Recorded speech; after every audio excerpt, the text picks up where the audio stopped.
नमस्कार, स्वागत है आपका मुनाफे की मंडी में, जहां हम आपको कमोडिटी मार्केट की तमाम बड़ी खबरें बताते हैं। साथ ही इंट्राडे, पोजिशनल और लॉन्ग टर्म के हिसाब से भी आपके लिए कॉल्स लेकर आते हैं। साथ ही मंडियों की खबरें भी हम आपके लिए लाने की कोशिश करते हैं।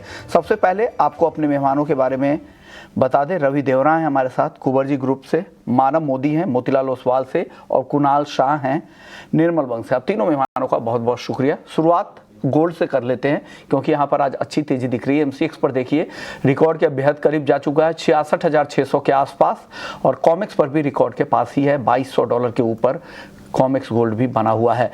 कुणाल जी, क्या लग रहा है गोल्ड में यहाँ से तेजी बढ़ेगी? आज फिर से नया रिकॉर्ड बन सकता है क्या एमसीएक्स पर?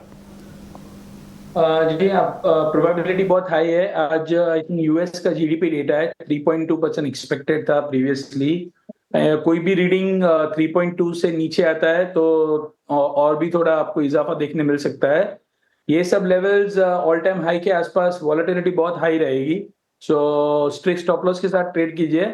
मैं यहाँ से बहुत बड़ी तेजी इमीडिएटली एक्सपेक्ट नहीं कर रहा हूँ। मुझे लग रहा है कि शायद यहाँ से $15-20 और उससे ज्यादा नियर टर्म में ओवरऑल आउटलुक हमारा गोल्ड का तेजी का है, बट नियर टर्म में मैं बहुत ज्यादा बढ़ जाएगा अंटिल यूएस के जीडीपी के डेटा बहुत खराब आए, तो ये ट्रिगर है। बाकी यहाँ से और 500-600 रुपीज मैक्सिमम अपसाइड में देख रहा हूँ। गोल्ड सिल्वर में यहाँ से किस तरह की चाल आपको दिख रही है?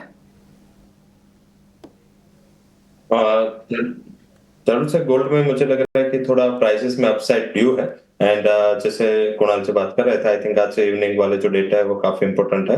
आज जो इवनिंग के डेटा आएंगे उसमें particular GDP as well as कल कोर पीसी प्राइस इंडेक्स के डेटा आने हैं, तो आई थिंक ये दोनों डेटा काफी इंपॉर्टेंट हो गए।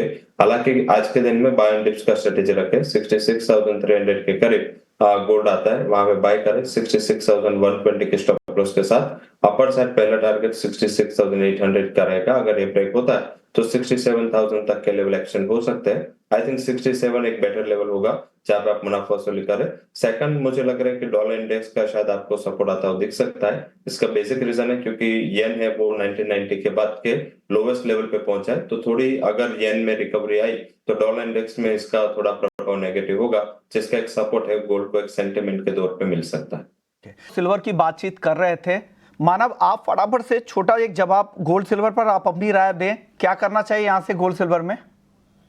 जी बिल्कुल, गोल्ड सिल्वर में मेरे ख्याल से बाय एंड डिप्स की स्ट्रैटेजी बनती है। ट्रेंड ऊपर की तरफ ही है, थोड़ी बहुत प्रॉफिट बुकिंग हम देख सकते हैं। आज ही हमने फेड ऑफिशियल की सुबह कमेंट देखे, तो थोड़ा बहुत उसकी वजह से प्रॉफिट बुकिंग आ सकता है, लेकिन बाय एंड डिप्स की स्ट्रैटेजी बिल्कुल मेंटेन कर सकते हैं। करंट कॉन्ट्रैक्ट के हिसाब से 65,800 के ऊपर जब तक है गोल्ड, हमें बाइंग में ही रहना चाहिए। सिमिलरली चांदी में भी थोड़ी बहुत प्रॉफिट बुकिंग आ रही है, लेकिन 74,650 के आसपास हम बाइंग कर सकते हैं। 74,250 का स्टॉप और 75,500 का टारगेट हम एक्सपेक्ट कर सकते हैं चांदी में। कुणाल जी, चांदी पर आप क्या कहेंगे? चांदी उस तरह की तेजी नहीं दिखा रही है गोल्ड के मुताबिक, क्या आगे ये तेजी बढ़ेगी क्या चांदी की? जी, मेटल में थोड़ा स्लो होने के कारण हम चांदी में ज्यादा तेजी नहीं देख पा रहे हैं, बट मुझे लग रहा है इवेंचुअली जो डिमांड सप्लाई शॉर्टेज चांदी में गोल्ड से ज्यादा है, तो चांदी इवेंचुअली कैचअप कर लेगी, और मुझे तो चांदी भी तेजी लग रही है। आपको तेज दिख रही है। क्रूड में कुणाल जी क्या लग रहा है आपको, क्रूड की चाल यहां से? क्रूड मुझे अपसाइड थोड़ा कैप लग रहा है। अगर रशिया प्रोडक्शन कट करता है then it's a different story, but 6850 के आसपास मैं सेलिंग रिकमेंड करूंगा। 6920 का स्टॉप और 6720 का टारगेट। 6720 का टारगेट। आप बताइए रवि जी, क्रूड में? डेफिनेटली मुझे लग रहा है कि एक रेंज बाउंड एंड कंसोलिडेशन रह सकता है। नेक्स्ट वीक जो ओपेक प्लस की मीटिंग है इसके पहले एक दायरे में रहेगा। हालांकि ये लेवल थोड़ा मुझे लग रहा है कि सस्टेनेबल नहीं है। आई थिंक 6840 एग्जैक्ट वही लेवल है, अब वहां पे सेल करें। स्टॉप लॉस 6910 का लगा है, और डाउन साइड मुझे लग रहा है कि 6740 तक के लेवल आनी चाहिए, तो सेलिंग का मौका ढूंढना चाहिए। और जो सेफ्टी रखना चाहते हैं, ट्रेड सेफली लेना चाहते हैं, वो लोग आप क्रूड का पुट बाय करें। 200 के करीब ये पुट आप 6800 के स्ट्राइक का बाय कर सकते हैं। स्टॉप लॉस लगा है 170 का, और टारगेट रहेगा 340 का। ओके, आप क्या सलाह दे रहे हैं मानव, क्रूड के जो ट्रेडर हैं उनको क्या करना चाहिए? जी बिल्कुल, मेरे ख्याल से बुल्स और बेल्स का बहुत टग ऑफ वॉर चल रहा है काफी समय से क्रूड में। लेकिन 6800 का जो लेवल है काफी इंपॉर्टेंट है इमीडिएट बेसिस पे। मैं मानता हूं जब तक 66 80 6700 नहीं निकलता है तब तक थोड़ी बहुत अपसाइड हमें दिखती रहनी चाहिए क्रूड में। 67 70 के आसपास अगर भाव मिलता है तो बाय ऑन डिप्स की स्ट्रैटेजी, अगर डिप आती है तो वहां से थोड़ा बहुत बाइंग हम डेफिनेटली देख सकते हैं। इमीडिएट बेसिस पे 68 90 एक लेवल लग रहा है जो आ सकता है। 6700 जैसे मैंने कहा एक इमीडिएट बेसिस पे स्टॉप हम रख सकते हैं। नेचुरल गैस आज भी कमजोर ही दिख रहा है 144 के आसपास। क्या लग रहा है कुणाल जी, यहाँ पर कब तक एक्शन दिखेगा नेचुरल गैस में? कोई सपोर्ट नहीं है। यूएस में ऑयल और गैस का प्रोडक्शन लगातार बढ़ रहा है, सामने डिमांड सबड्यूड है। सो 135-30 बॉटम लग रहा है मुझे, बट ऊपर जाने के लिए अभी फिलहाल कोई लंबा ट्रिगर नहीं है। Worst is in the price. आप क्या कहेंगे एनजी को लेकर? बेसिक नेचुरल गैस में मुझे लग रहा है कि मेरा भी मानना है पर्टिकुलर इन्वेंट्रीज आनी है तो इन्वेंट्री के पहले थोड़ा कंसोलिडेट करेगा। आज इन्वेंट्री के डेटा मेक और ब्रेक रहेंगे। हालांकि जिस हिसाब से गर्मियां चालू हो चुकी और जो हीटिंग डिमांड का फैक्टर था वो एब्सेंट है तो थोड़ा प्रॉफिट बुकिंग यहाँ से और इमर्ज हो सकता है। 147 के करीब बेच के चले 152 के स्टॉप लॉस के साथ और 135 तक के लेवल आ सकते हैं। नेचुरल गैस के बाद अब बेस मेटल्स की बात कर लेते हैं। कॉपर आधे % की तेजी दिख रही है 762 रुपए के ऊपर। जिंक में भी तेजी है 217 के ऊपर। एल्युमिनियम और लेड बिल्कुल सपाट है 208 के आसपास एल्युमिनियम और लेड है 177 के ऊपर। मेटल में क्या पसंद आ रहा है आपको कुणाल जी?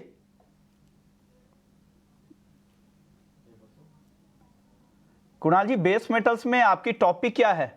मेटल्स में मेरी टॉपिक कॉपर रहेगी। कॉपर में छोटा मोटे करेक्शन पे लेना चाहिए। Overall supply side refined copper की थोड़ी टाइट होने वाली है बिकॉज ऑफ चाइना में जो ऑनगोइंग प्रॉब्लम चल रहा है। स्मेल्टर्स को चार्जेस बहुत कम मिल रहे हैं, उसके कारण स्मेल्टिंग ऑपरेशन बंद हो रहा है। सो कॉपर अच्छा लग रहा है मुझे।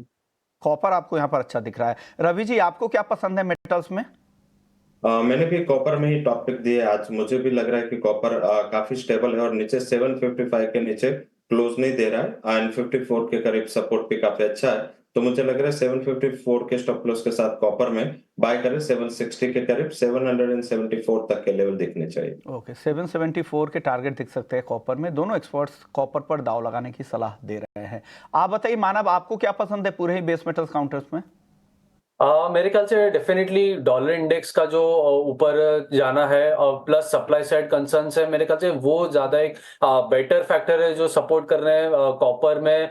मेरी भी बाई की सलाह रहेगी। अभी जो करंट लेवल है 762 के आसपास, वहां से हम इमीडिएट बेसिस पे बाइंग कर सकते हैं। 765 64 के आसपास का टारगेट हम बिल्कुल एक बार एक्सपेक्ट कर सकते हैं। एक खाली क्वेश्चन रखने की जरूरत है कि कॉपर का कैश टू 3 मंथ का जो स्प्रेड है करंटली $100 के ऊपर चल रहा है। मेरे ख्याल से वो थोड़ा एक कंसर्न हो सकता है कि कहीं ना कहीं सप्लाई साइड की कंसर्न्स अगर यहाँ से ईज ऑफ हो जाती है तो उस पर थोड़ा ध्यान रखना जरूरी है। लेकिन इमीडिएट ट्रेंड जो है वो ऊपर की तरफ है तो बाय ऑन डिप्स की स्ट्रैटेजी हम बिल्कुल मेंटेन कर सकते हैं।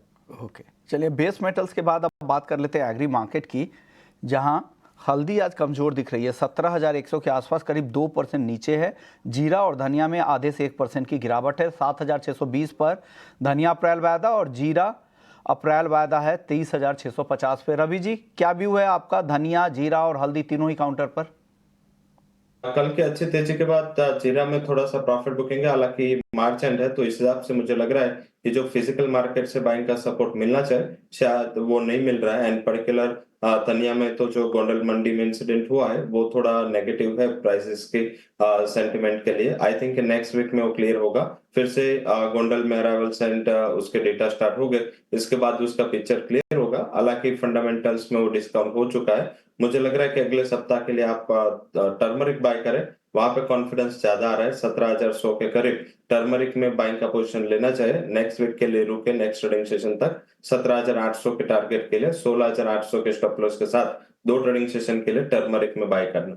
ओके, 2 ट्रेडिंग सेशन के लिए टर्मरिक बाई करने की सलाह है। 17,800 तक ऊपर तक जा सकता है और इस ट्रेड में 16,800 का स्टॉप लॉस लगा है। तो टर्मरिक पर, हल्दी पर ज्यादा भरोसा है रवि जी को। आपका व्यू मसालों को लेकर कुणाल जी क्या है?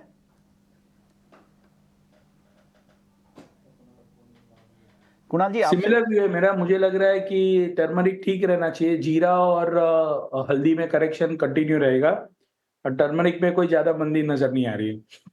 यानी टर्मरिक आपको भी पसंद है, आपको लग रहा है यहाँ पर गिरावट नहीं दिख रही है ज़्यादा। चलिए अब बात कर लेते हैं ग्वार सीड और ग्वारगम की। हालांकि काफ़ी नरमी के बाद आज हल्की रिकवरी की कोशिश हो रही है। 0.5% ऊपर ग्वारगम है 9,900 के ऊपर, और ग्वार सीड का वायदा है 5,075 पे। रवि जी क्या लग रहा है यहाँ पर, कब तक कुछ तेजी के साइन आगे दिख रहे हैं क्या ग्वार सीड ग्वारगम में?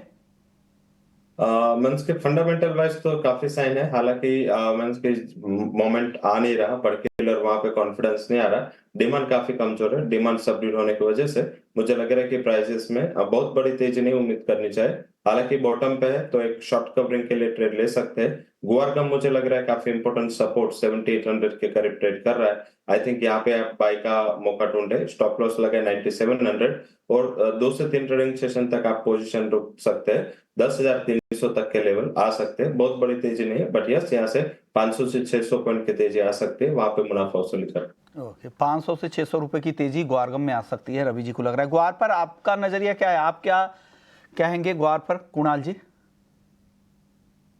मेरी राय में बड़ी तेजी की तो फिलहाल कोई गुंजाइश नहीं है। छोटा मोटा क्रूड के पीछे उछाला आएगा, पर डिमांड सबड्यूड है, क्रॉप की कोई प्रॉब्लम नजर नहीं आ रही है, सो नॉट बुलिश, 100-150 रुपया बढ़ सकता है बस मैक्सिमम। चलिए अब कपास और कपास कली की बात कर लेते हैं। रवि जी आप बताइए, कपास और कपास कली ऊपरी स्तरों पर अब आइस पर भी दबाव कॉटन में दिख रहा है। यहाँ पर घरेलू बाजार में भी कॉटन केक 25-50 तक आ चुका है। कहाँ से खरीदारी शुरू करें, कितनी और गिरावट दिख रही है आपको यहाँ पर रवि जी? कोकोड में थोड़ी और गिरावट बढ़ सकते हैं, पर्टिकुलर ऑफ सीजनलिटी हो चुका है, गर्मियां काफी टाइम के पहले चालू हुई है और वो भी सीवियर है, तो मुझे लग रहा है कि जो सीजनलिटी डिमांड का फैक्टर है वो थोड़ा ड्राइड आउट हुआ है। मेरे हिसाब से वहां पे बेचना चाहिए, 2570 के करीब प्राइसेस चल रहे हैं, बेचे। स्टॉप लॉस लगाए 2620 का, डाउन साइड 2450, 2450 तक के लेवल आने चाहिए। अगर किसी को बाय करना है तो 2400 से पहले ना करे, मुझे लग रहा है कि थोड़ा और गिरावट यहाँ से बढ़ सकती है। ओके, कैस्टर में रवि जी क्या लग रहा है? कैस्टर अच्छी तेजी दिखी थी, लेकिन अब फिर से स्थिरता दिख रही, कंसोलिडेट करने की कोशिश कर रहा है, 6050 के आसपास है।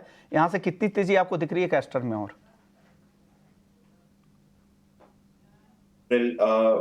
चालू होगा महीना, मार्च में थोड़ा लोग अपने बुक पे नहीं ले रहे अभी भी, क्योंकि प्राइसेस और बढ़ चुके हैं। मुझे लग रहा है कि नेक्स्ट वीक अच्छा वीक हो सकता है। एक वीक के लिए अगर बाय करना है तो 6020 के करीब बाय करे।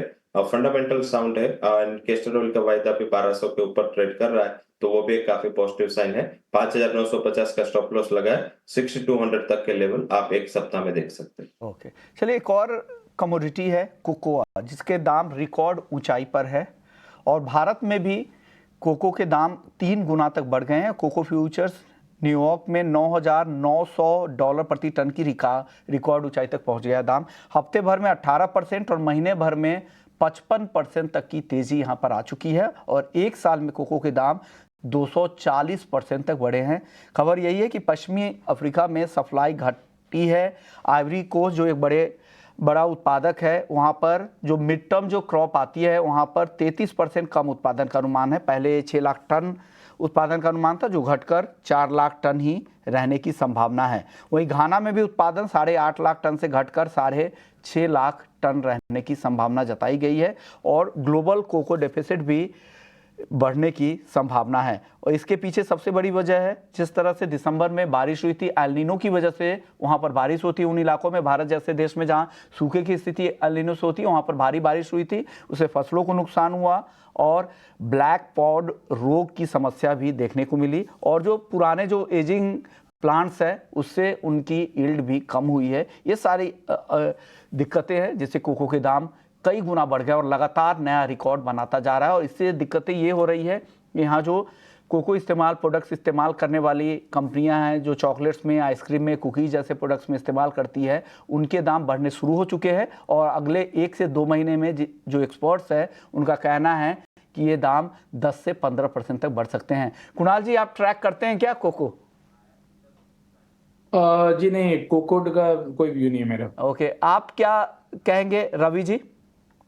नहीं, मैं प्राइस वाइज या फंडामेंटल वाइज नहीं करता, बट हमारा फिजिकल बिजनेस के करीब ये कमोडिटी है, क्योंकि हमारे भी फिजिकल बिजनेस में ये कमोडिटी का काफी यूज होता है। तो आई थिंक मेरे फंडामेंटल ट्रैक किए सबसे बड़ा रीजन है क्योंकि चाइना एंड इंडिया दोनों में 2 साल में कंजम्पशन पैटर्न में काफी चेंज आया है। डेवलप नेशन से डेवलपिंग नेशन के और डिमांड का फैक्टर काफी बड़ा है। मींस के 2 साल में इंडिया की डिमांड काफी बढ़ चुके हैं और इस हिसाब से 140 सीआर हमारे 138 सीआर चाइना, तो कंबाइन अर्थ का 2/3 पॉपुलेशन मींस की उसकी डिमांड बढ़ रही है। तो मेरे हिसाब से लग रहा है कि प्राइसेस में ये जो अप ट्रेंड है जब तक सप्लाई का इश्यू सॉल्व नहीं होता वो बना रह सकता। ओके, शुक्रिया रवि जी आपका, कुणाल जी आपका, मानव बुद्धि आपका, आप लोगों ने वक्त निकाला। मुनाफे की मंडी में इतना ही, आगे हम आपके लिए